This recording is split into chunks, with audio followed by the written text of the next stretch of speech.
सध्या लोकसभेची निवडणुकीची सध्या सर्वत्र तयारी दिसते आणि याच पार्श्वभूमीवर आज रायगड जिल्ह्यामध्ये शिवसेना विरुद्ध राष्ट्रवादी अशीच कुठेतरी हा महासंग्राम रंगणार दिसतोय आणि याच पार्श्वभूमीवर आज अल्पसंख्याक समाजाला अनेक सर्वपक्षीय नेते भेट देत आहेत. एकंदरीत शिवसेनेची भूमिका काय असणार आहे? साहजिकच ह्या रायगड लोकसभेमध्ये 2 लाखाचं मतदान हे मुस्लिम बांधवांचं आहे आणि ह्याच मुस्लिम बांधवांच्या मतांवरती मागच्या वेळेला तटकरे या ठिकाणी निवडून आले होते, परंतु तटकरेंनी मागील 5 वर्षामध्ये या समाजाला काय दिलं साधे भेटले देखील नाहीयेत. ही मोठी खंत आहे आणि आता ह्या निवडणुकीमध्ये आमच्या समोर म्हणजे शिवसेना उद्धव बाळासाहेब ठाकरे इंडिया आघाडी महाविकास आघाडीचे उमेदवार आनंद गीते साहेब जाहीर झालेलेच आहेत, परंतु अजूनपर्यंत समोरून आमच्याकडे भाजप येणार आहे का तटकर येणार हे आम्हाला माहिती नाहीये.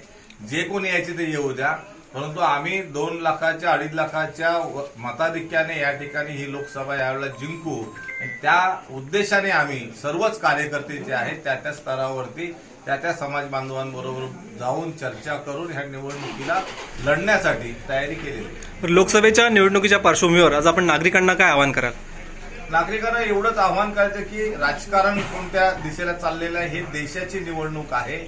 देशाचं राजकारण जे आहे ते एका हुकुमशाहीकडे चाललेलं आहे आणि ही हुकुमशाही जर उद्या आली तर पुन्हा देश जो आझाद करण्यासाठी एवढ्या जणांचं बलिदान लागलेलं आहे ते संपूर्णपणे संपुष्टात येईल आणि 1-2 व्यक्ती हा देश चालवण्याचा जो काय कार्यक्रम आखत आहेत आणि त्यांच्यासोबत जे व्यापारी बंधू त्यांच्यावर जोडलेले आहेत, अदानी असतील, अंबानी असतील आणि अमित शहाचा मुलगा जय शाह असेल, ह्यांच्यापुरताच हा देश मर्यादित राहिलेला आहे.